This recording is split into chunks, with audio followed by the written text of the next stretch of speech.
Today on ICMDA webinars, we're really privileged to have back Andrea Williams from Christian Concern, who's going to speak to us on the issue of transgenderism and civil liberties. And I can think of a few people more qualified to do that. Welcome, Andrea.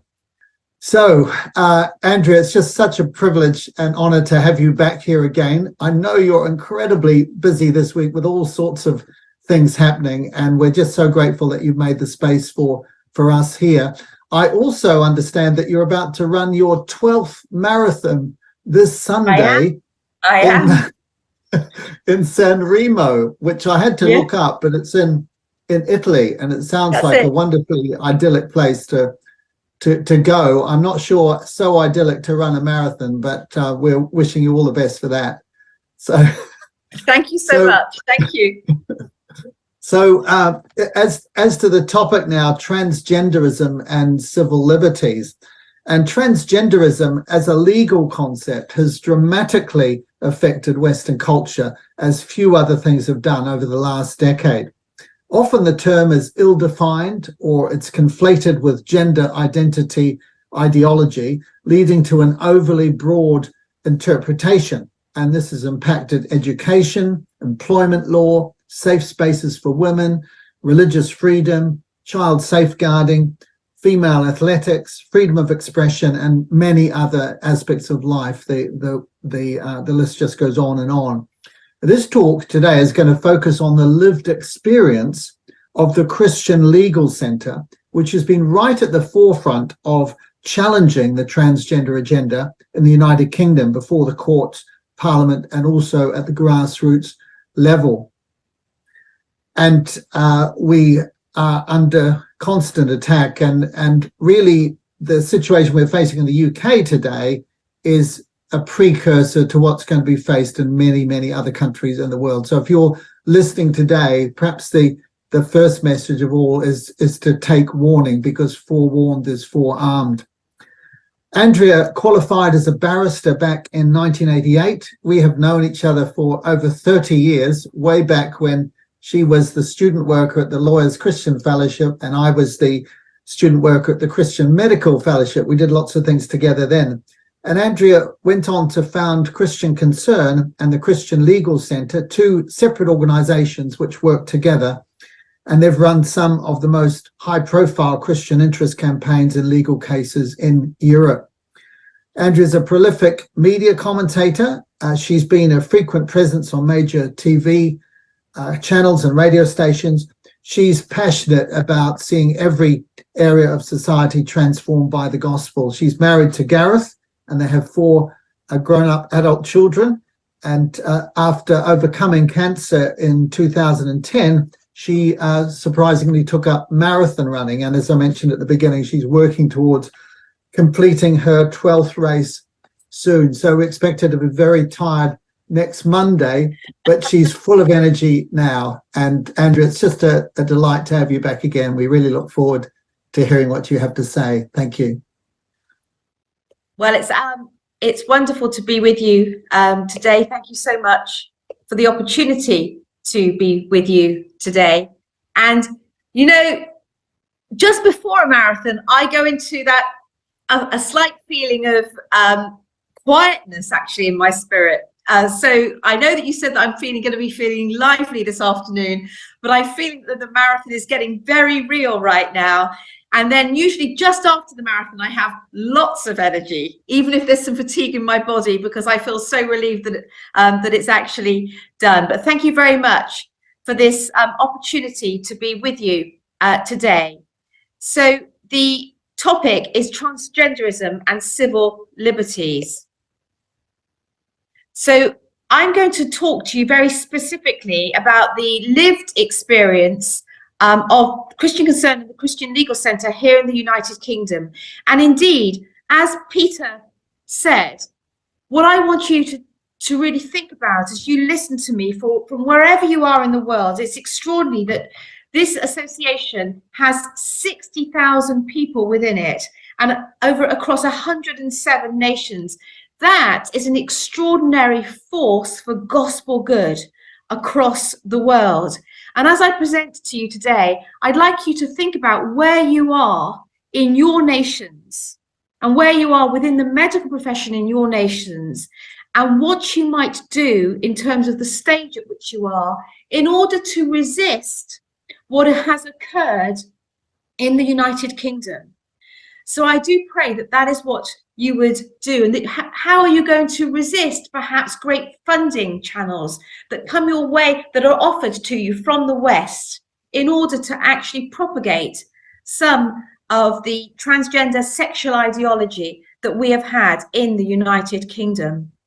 As a Christian body, I want us to go right back to the beginning, the exaltation of how now we are to live. And so to look at God's 10 commandments to us, but really today, just the first commandment, which says, you shall have no other gods before me, but also that you shall not make yourself an image, an idol in the form of anything in heaven above or on earth below. And so I just, again, just overarching of that, you shall have no other gods but for me, you shall not make for yourself an image. And there's a sense in which what we are doing in the West, what we have done is we've come to idolize sex post the sexual revolution, our bodies, youth, even the manipulation of our bodies and the way that we look. We've come to idolize these things, come to value these things in our culture above God. And very often what happens in the culture has an impact downstream in the law. There's a sense in which you may not have laws in Latin America right now around transgenderism or the redefining of marriage, although I know in some of those nations the redefining of marriage is already happening. But what you will have is a culture that is idolizing them, that is abandoning God and is idolizing those products of the sexual revolution. And as a result of that, what we have seen is that law very often then follows quite quickly. What has happened in the United Kingdom with regards to this particular issue has taken place across my lifetime. I'm coming up to 60 years of age. This has happened across my lifetime. But what I see happening in other nations across the world is they go from being very conservative to flipping very quickly in the space of 3 to 5 years. So what has taken the United Kingdom 60 to 70 years happens in fact very quickly in other nations in under a decade, sometimes in under half a decade. Genesis 1, let us make man in our image according to him. Let him have dominion over the fish of the sea, over the birds of the air. So God created man in his own image. So the recent history, the Queen reigned for 70 years and she died just last year.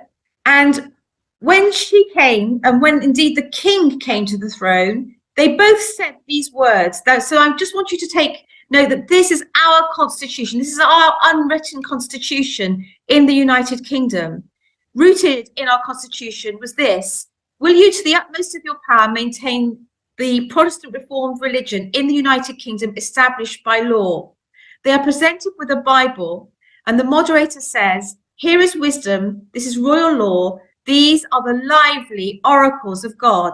So rooted at the heart of our unwritten constitution in the United Kingdom, dating back to the Magna Carta, is Christianity, is law that is framed around Christian principles and Christian precepts. Lord Denning in 1952, the year the Queen came to the throne, one of the most famous judges of the 20th century said this: it is, I suggest to you, a most significant thing that a judge could draw his principles of injustice from the Christian commandment of love.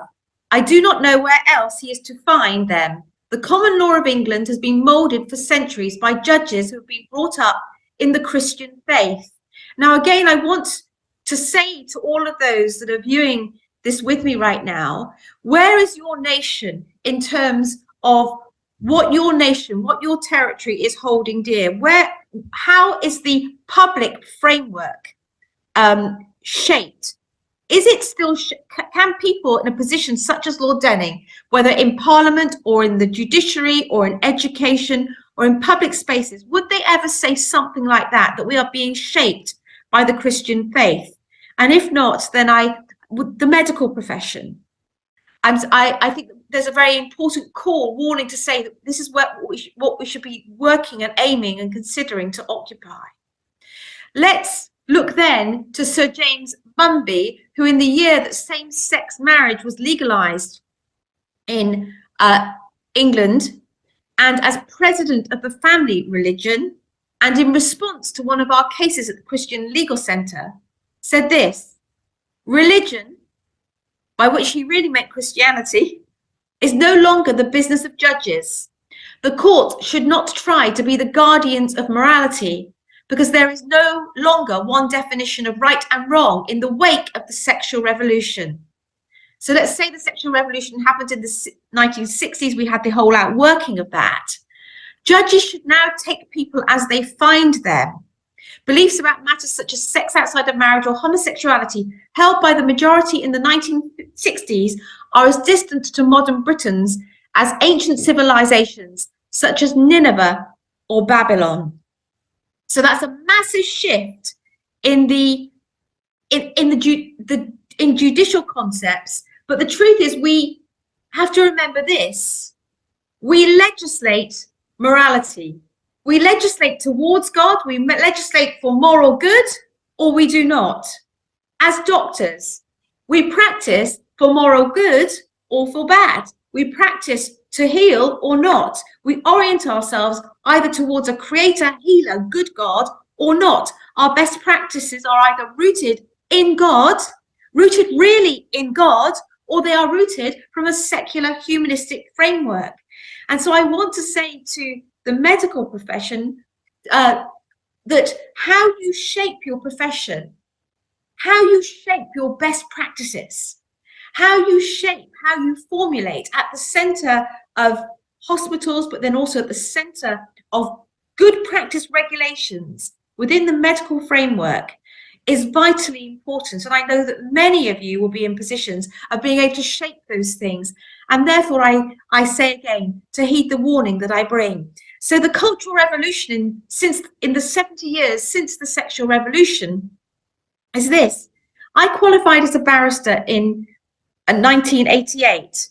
And so many things have happened that would have seemed unfathomable at that time in 1988. But let's look at the difference from when the Queen came to the throne to now.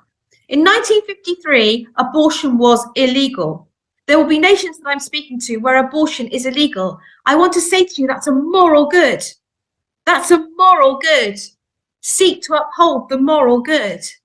Today, 70 years later, in Great Britain, 10.2 million people in England, Scotland and Wales do not live because we had a law that permitted abortion.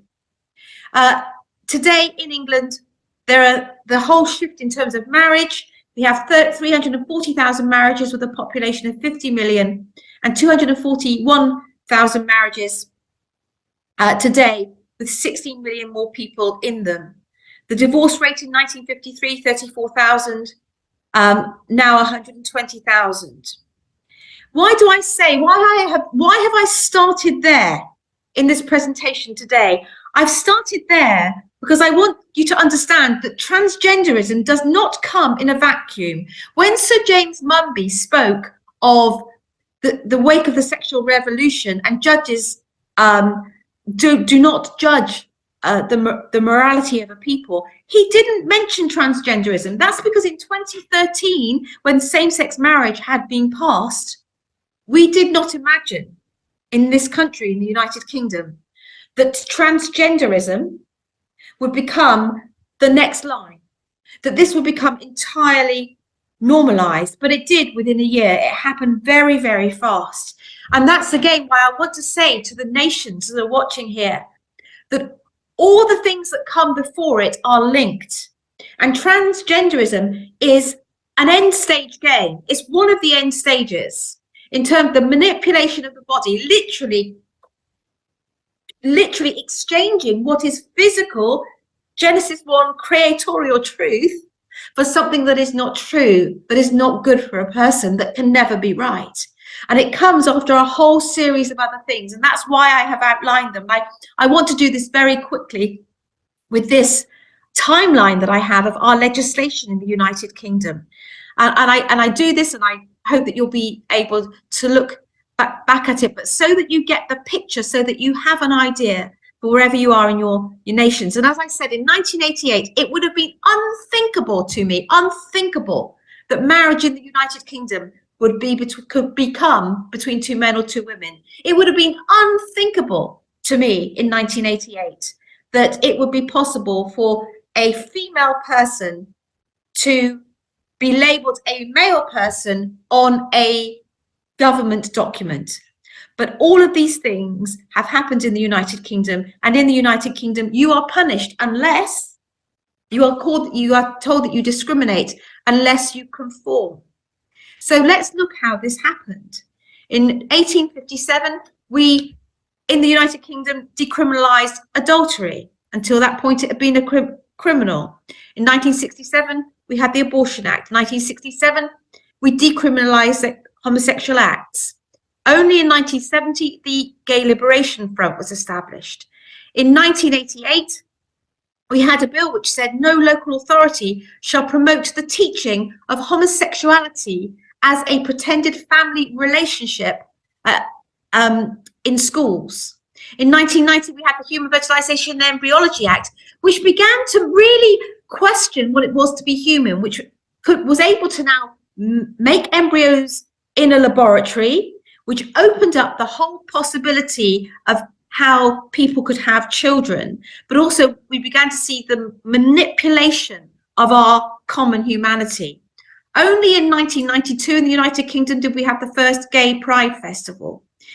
In 1998, and this is what many of you will be getting in your new constitutions in various nations across the world, we had the Human Rights Act. This began to basically talk about the equivalency of ideas, the protection of anti-discrimination laws, and no longer this idea of a common law, a law that is common to us all, that is given by God, something above us, but rather a vying in the space for different rights that became competing rights, and to discriminate against one, and to say that one right was preferable to another would be to discriminate or be hate speech. Sexual Offences Act equalised, brought the age of consent down in the United Kingdom in the year 2000. The policy of barring homosexuals from the military was scrapped into the year 2000. In the year 2002, same-sex couples or individuals were permitted to adopt or to foster. There was the repeal of Section 28 in 2003, and gross indecency laws were abolished. Then we had the sexual orientation regulations, which said that the discrimination against homosexuals in the provision of goods and services was to be illegal. So it's in the midst of anti-discrimination and equality laws, which is how this comes in. So again, I'm seeking to bring the warning. This all comes in on one of these lines. It was in the midst of that in 2004, we had the Gender Recognition Act, which for the first time in law gave legal recognition to a transsexual's acquired gender. So it literally manipulated the law. It manipulated the law with regard to what it means to be male or female.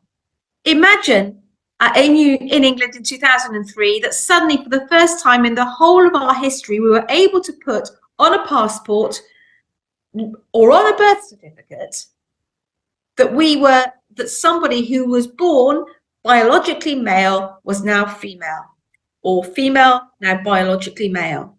So what you have there is a falsehood at the heart of our legal system. In the same year, the Civil Partnerships Act, which allowed for same-sex couples to register as civil partners. Again, the warning, please know this, that they said this was all just about rights. But in fact, what it became was, it became immediately known as marriage. And the rights that were accorded to civil partners were absolutely equivalent to marriage. So now in this year, you have the ability to change sex recognized in law and the ability to marry the same sex changed in law. So this is again this violation of the Genesis 1 and God's commandments in Exodus 20. Then you begin to have the homosexual lobby becoming more and more brazen, saying that anyone who disagrees with them is homophobic. They've had awards such as Bigot of the Year. So all of this was beginning to happen unless you actually approve. This is not about toleration.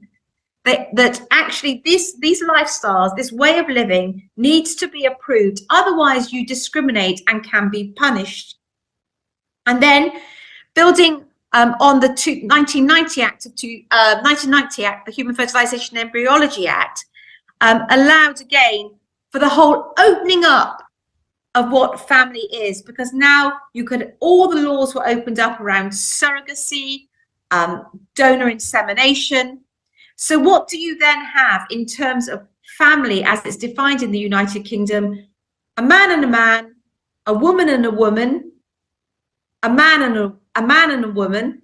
And so this is also, if a man has become a woman or a woman has become a man, they all fit into this as well. And then what you have in terms of all of that is the ability to have a family, either naturally, by way of fertility treatment, surrogacy, IVF, adoption and fostering. And every single one of those family units is deemed equivalent in law.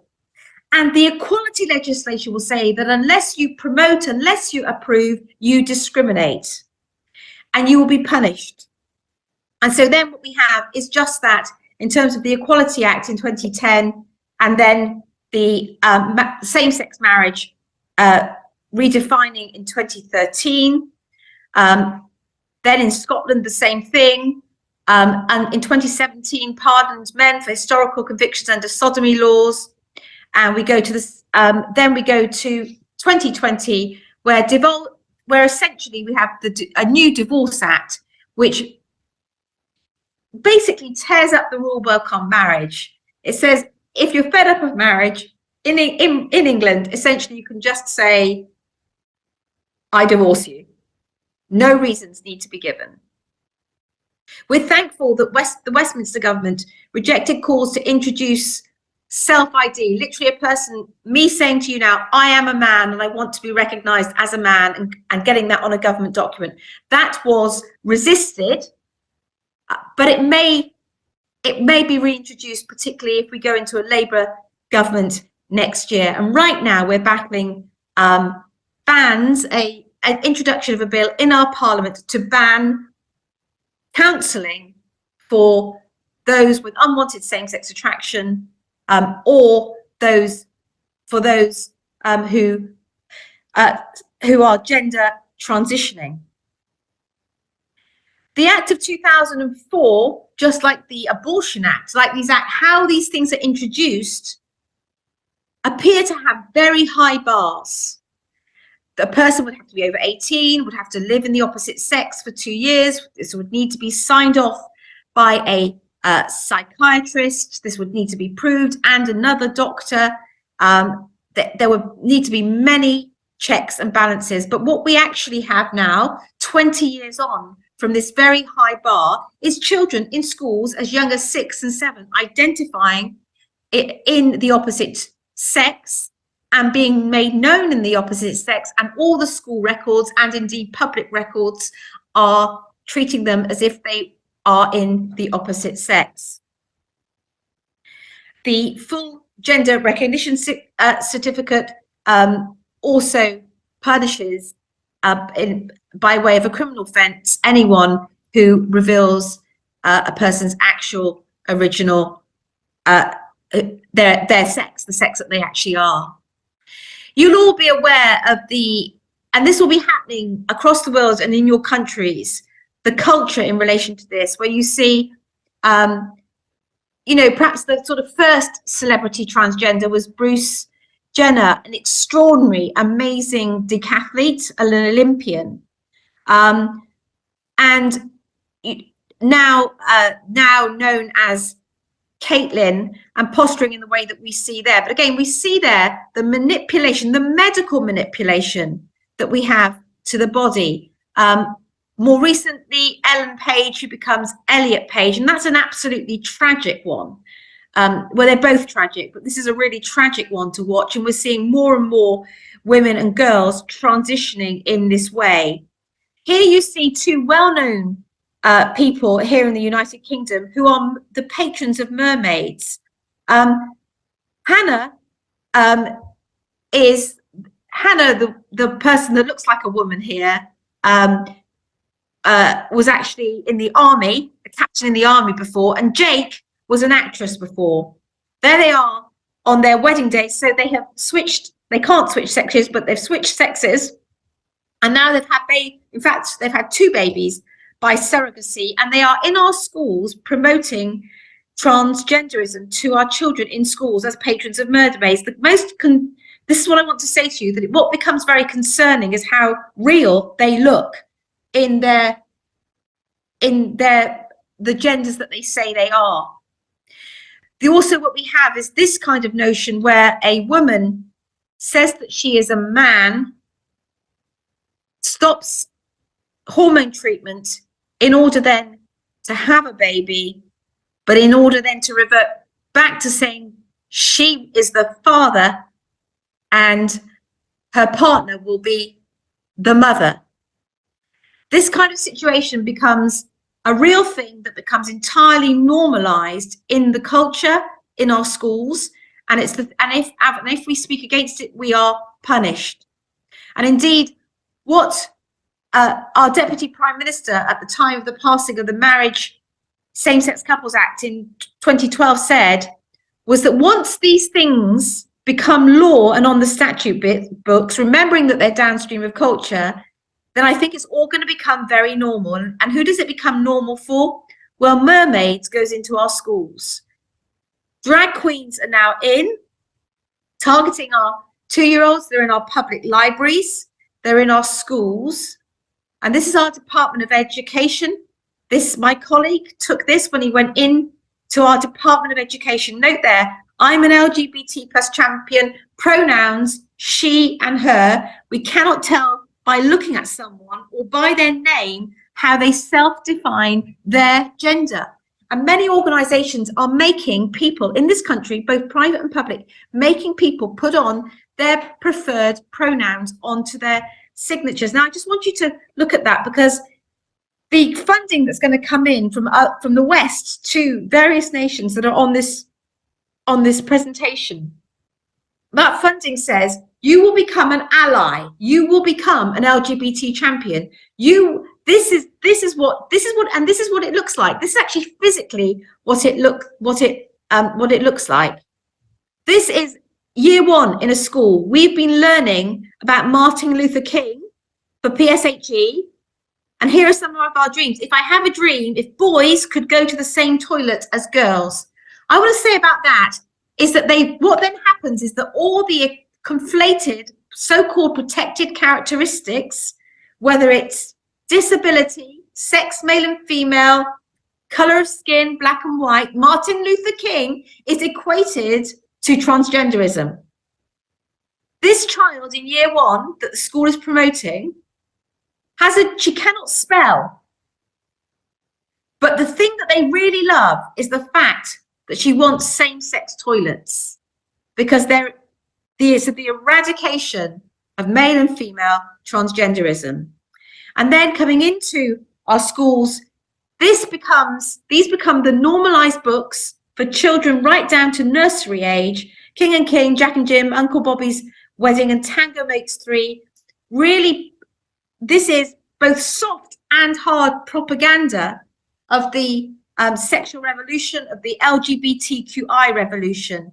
But look at this for our children and in schools. My princess boy has play dates with boys and girls. He plays dress up. He wears a green ballet leotard. He dances with his friends. 10,000 dresses. Bailey walked right past in crystal dresses, lilies and roses and honeysuckles. Bailey picked a few of the blossoms to taste the drips of honey. Lilies and roses. And then the warning becomes to the church. So it goes into our schools, then to the church, into our churches. Church of England bishops basically publish guidance to recognise transgender people in their new gender. This here on the right, you have the Archdeacon Rachel Mann, newly appointed in Manchester, which is a LGBTQI affirming diocese. So again, in your nations, doctors, dentists, we need to awaken the church to what this means. So what we then have is faithful teachers of the gospel, of the Bible, in churches are removed and called a safeguarding risk to children. And Archdeacon Rachel Mann, a trans woman who is in fact a man, is in. And this man, who upholds marriage and being made male and female in a very mild-mannered way, he is removed. He's reported to our counter-terrorism as a threat, and he's also deemed to be a safeguarding risk. We then have, this then impacts foster couples if they say that they won't, that they will refuse to promote homosexuality to children in their care. School governors are removed from school boards for questioning whether some of these bodies, such as mermaids, come into schools. So the drag queens come in, but when we question whether they should come in, then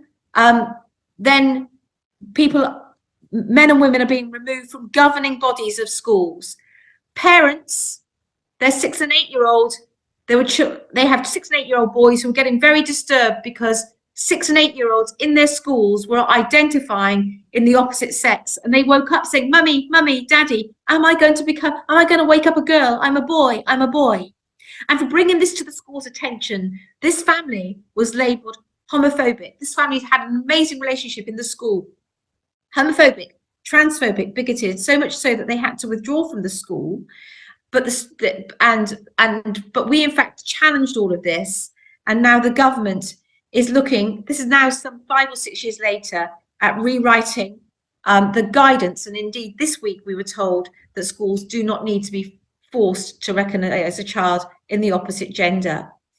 Pastoral workers sacked for sharing concerns on Facebook, those books that I showed you, My Princess Boy, that were being taught to her primary aged children. She was dismissed for gross misconduct. She was compared to a Nazi.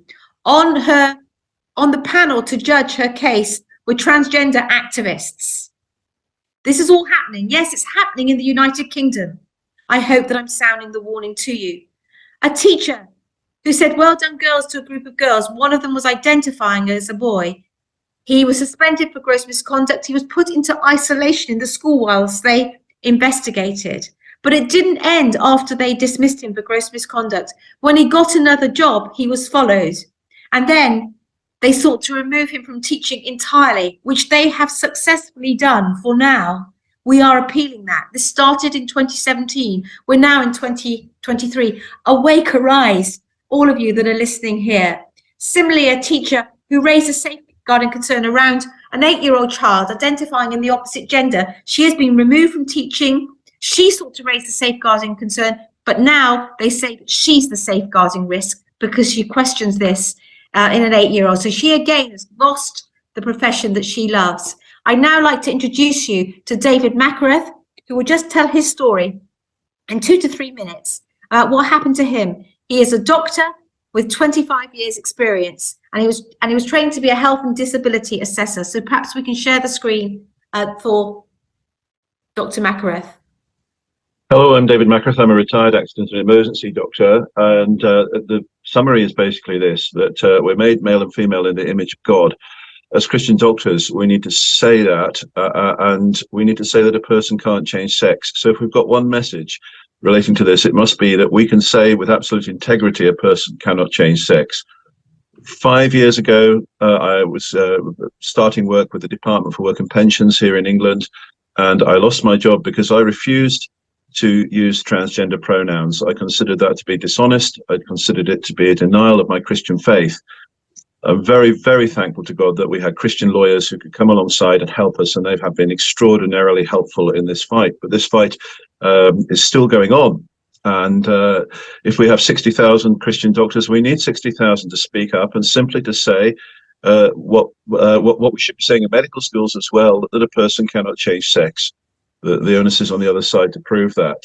Some of my colleagues will say that when they have transgender patients, and of course we must always treat all of our patients with compassion and respect, but they will say it's kinder to use transgender pronouns, and you can see why that argument's the case. But my position as a Christian doctor has been simply this: every time I, as a doctor, use a dishonest pronoun, I'm empowering teachers who are telling little children in the schools that they could be born in the wrong body, or that if they're girls they could be boys, or boys they could be girls.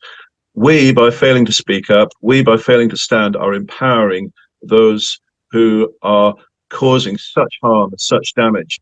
And it's so obvious. Why has the medical profession not come together to say this?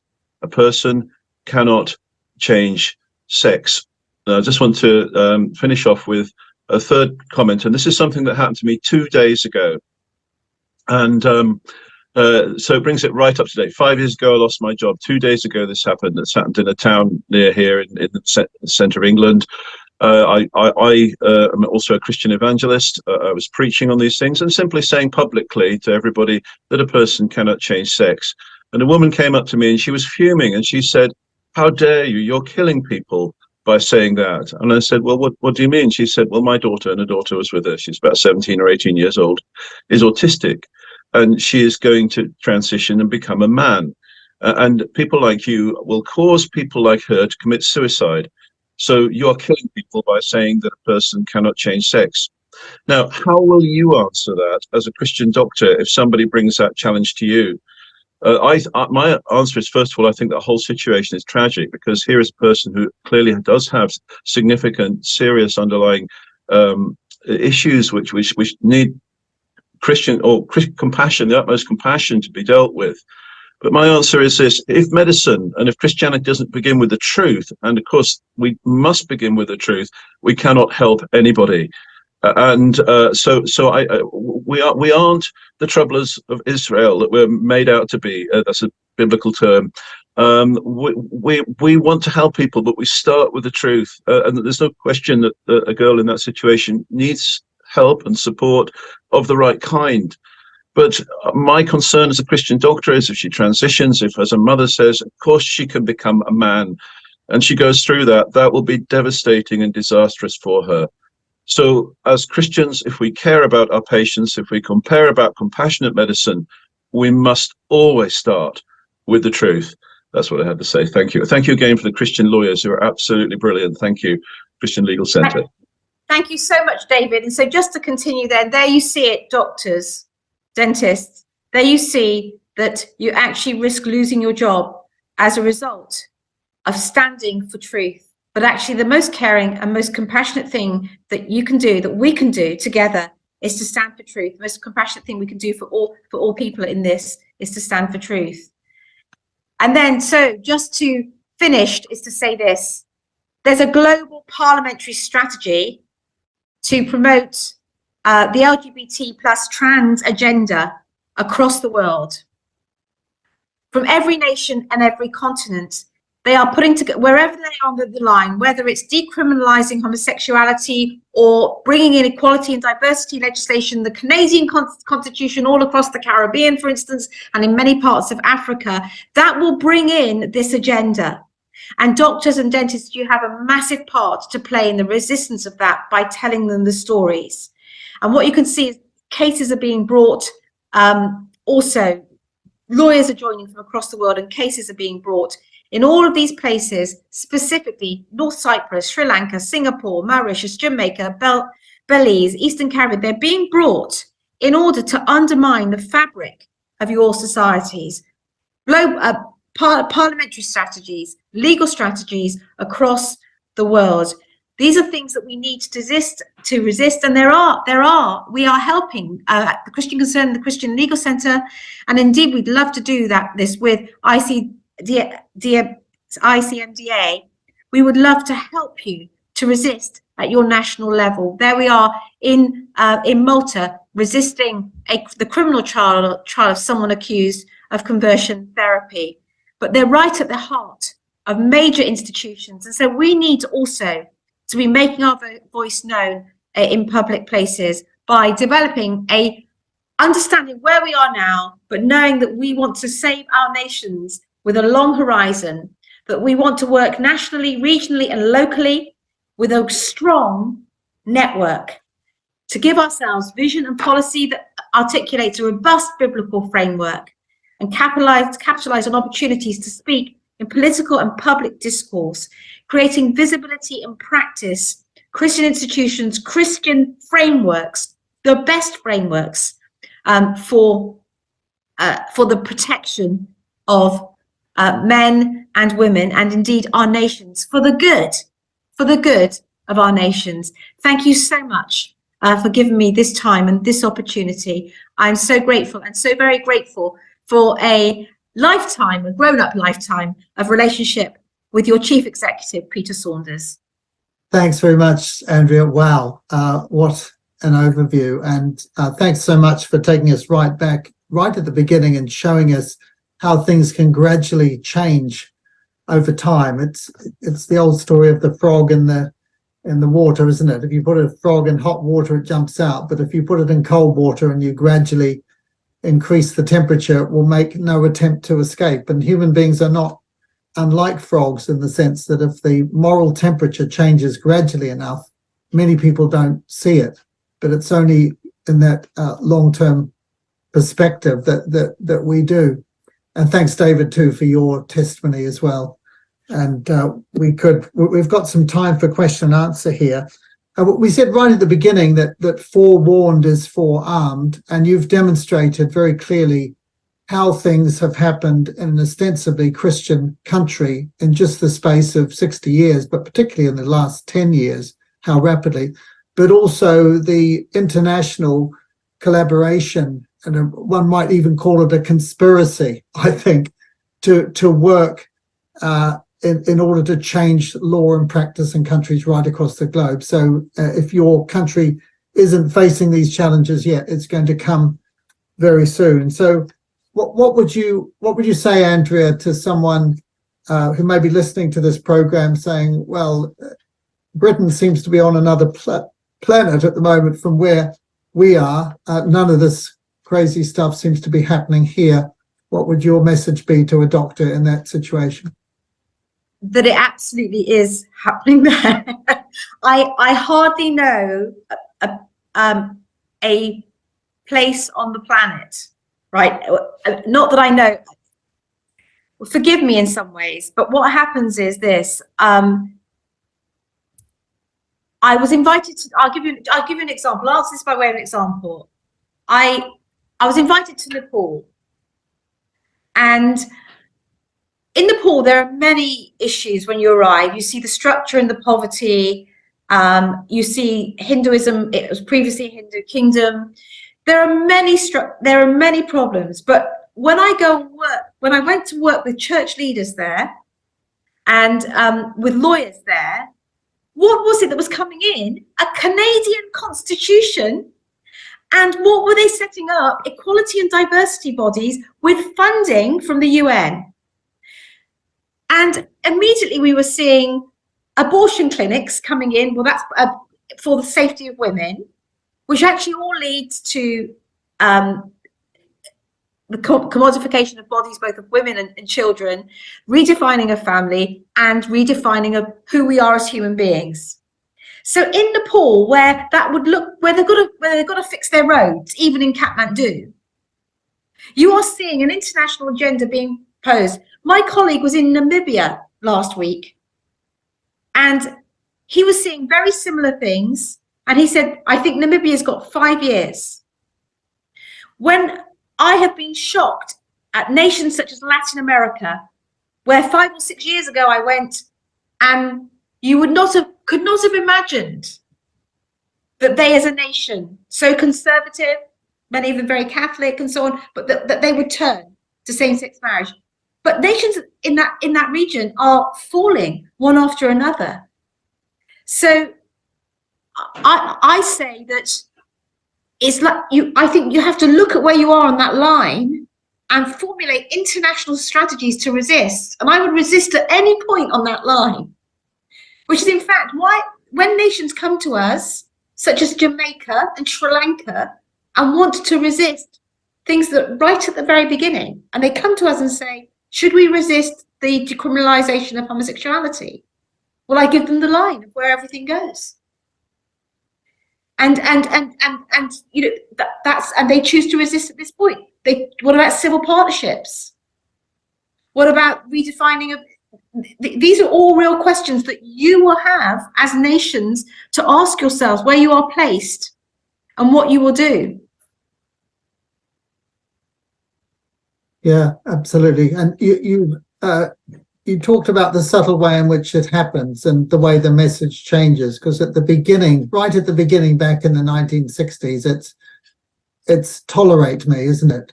And it all sounds very reasonable. Then it becomes accept me, and then it becomes affirm me, and then it becomes celebrate me, and then it becomes or else.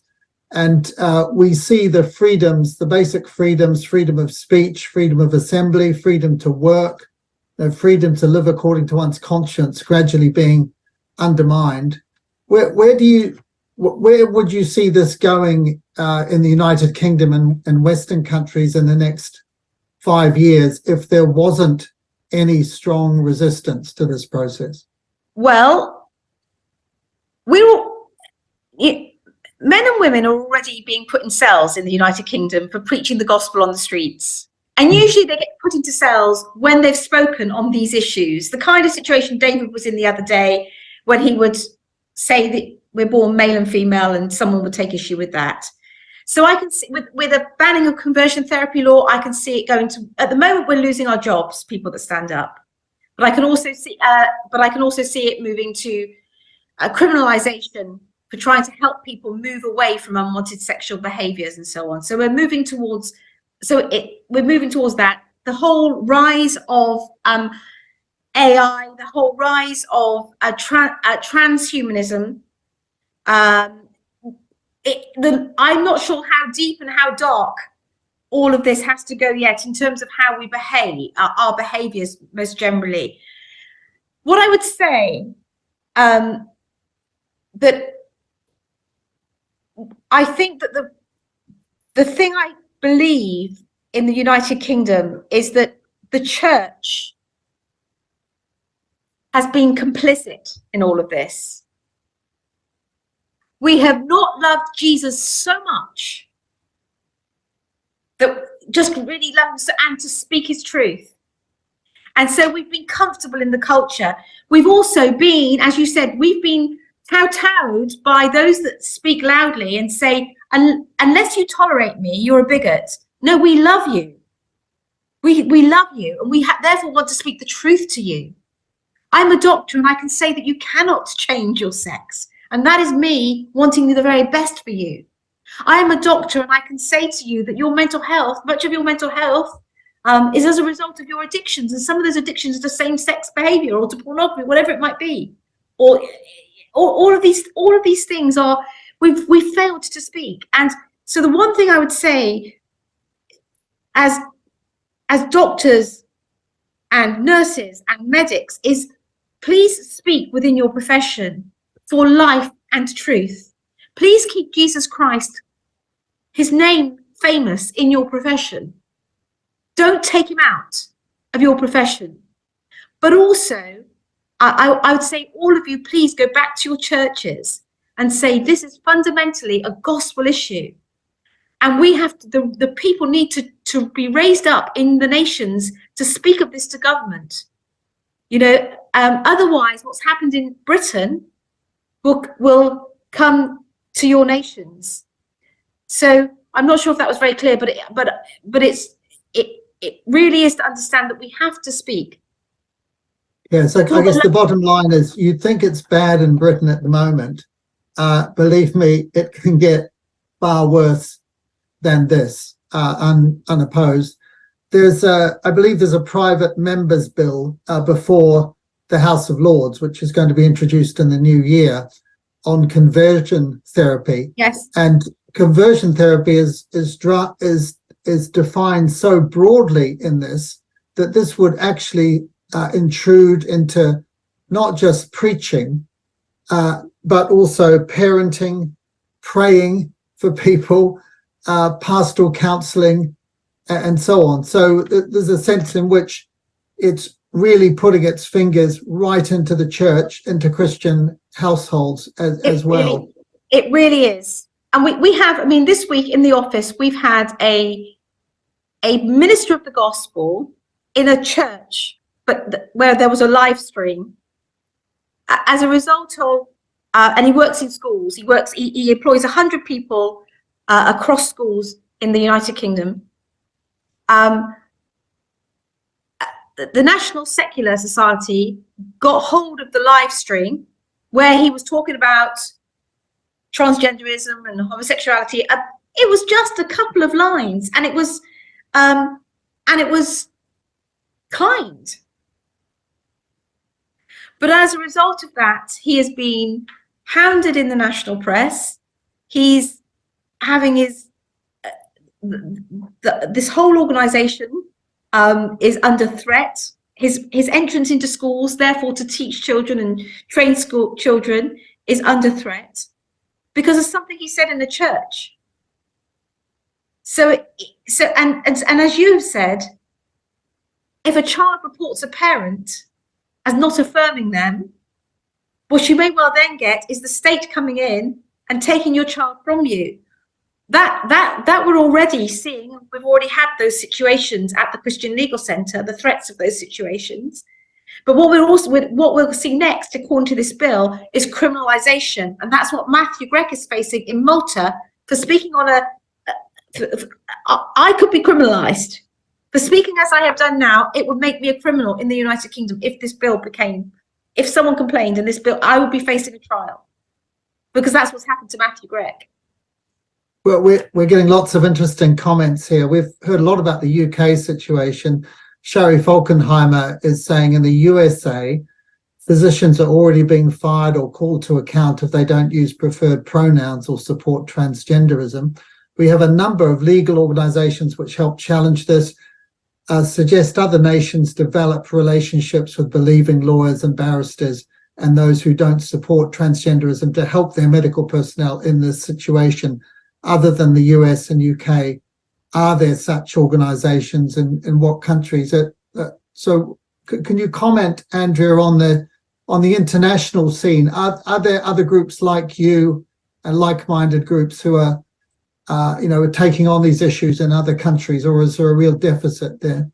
I think there is some deficit, and I think that we need to be working towards it. But I also would say that there is a network of international lawyers, as in we've in England and in the United States. You're right that we've learnt, we've come together, and we have organisations that are actually acting on this. We are right now serving lawyers in multiple countries from the Christian Legal Centre, and I know Alliance Defending Freedom does the stuff, and Liberty and Thomas Becket and so on and so forth, and the Christian Legal Association and Advocates International. And I know that for an organisation like Advocates International, for instance, has regional areas. Well, I think that what will be good for them is also to come to understand some of this stuff if they're not understanding it already. I mean, I think Advocates International does it at the top, at its executive level. But what I'm saying is that we need to help to equip you, lawyers and medics on the ground, to see what's coming. The arguments, by the way, are the same. So, and this is the other thing, I want to give this to the world. I want to give everything we've done for the past, I've lived this has been my life. So I've lived it in real time. I've made all the mistakes. No one else has to make these mistakes. If they listen, I've made the mistakes. And so I've made the mistakes. We've formulated expert opinions from across the world, and I know that this network will have even more expert opinions. We can make the best case. We can stop this in your nations. We can provide resistance. We really can. If you get in early, you need to get in early and and make the arguments and provide the resistance across the nations. We can give you this information, and we can give it to your lawyers and serve your lawyers. This is what we want to do. And my heart is the same as the heart of other lawyers internationally that have done this too, that are experts in this field. But we have banked, we've got a proper bank of 20 years of legal argument, actually in skeleton arguments, in opinions. So we can do this. We can serve you, and so can others. Absolutely. And that's perhaps the biggest takeaway message, is that, you know, as well as being forewarned, that we don't have to reinvent the wheel, because as Jesus said in another context, others have done the hard work and he's sending us out. And so the arguments and the processes are the same in every country across cultures, and we can borrow from each other. Lot of comments here, Andrea, from Latin America. Yes, in Latin America it's coming. We hear in Costa Rica, we've had 2 projects of law in the Congress that are trying to allow children to start the transition process. Someone else, anonymous person, thanks Andrea so much for opening our eyes to this. The UK is certainly helping us in Latin America to see this reality, with you and other VIP speakers every Thursday, all of which calls us to act as Christian health professionals. Thanks very much. And one question from your experience in founding Christian Concern and the Christian Legal Center: how can we unite in the Latin American region to form something like that? It's crucial for us to do. So any quick comment on that? Well, we have I'd say that this is already a wonderful forum, what you've got here as a medical network. That's already a great forum. We've actually set up in Colombia, for instance, a Christian Concern and a Christian Legal Center. So I would say, why not get hold of that organization in your region and copy it? Work, support one another, and form a regional hub, and help. And we want to serve you, and I know that ICMDA will want to serve you. Let's take this information, and we need bold and courageous men and women who understand the times, understand their nations, to stand up, to speak up, and to be envisioned, and also to raise up the next generation. But we have to just start. But I know, because in some senses, I mean, it's wonderful that God has taken Peter into this work at ICMDA, and I believe that for this wonderful season that he is in this work. But I think that one of the things that I can see from across the world, but I now travel a little bit more myself, is that there are men and women in every nation that see this and understand the times. And so if you're one of them, join with others and be determined to act, and act now, and start and resist. And I believe, I also believe, Peter, I believe that in every region, there are going to be nations that properly resist. So that we are going to see, I think that Europe's going to look very sad. America's going to look very sad unless we come back to Christ. And we're going to see nations across the world that are light, that are lighthouses and life houses because they've chosen Christ and actually managed to resist. And that's what I'm looking forward to. And I'm praying that we'll play our part because we warned. Well, I'm into that. And Andrea, really sadly, we're already over time and we could go a lot longer. But thank you so much again for coming along and speaking to us today, opening our eyes up to the gravity of this issue and the fact that it's something that really affects all of us and that we all have a role in fighting. And thanks, David, too, for your testimony of being a doctor on the front line, meeting this in your workplace, and the costs and sacrifices that you've been willing to make to be faithful to Christ in that situation. So thanks, Andrea and David. and for all of you for coming along to ICMDA webinars once more. God bless you. Thank you. God bless you.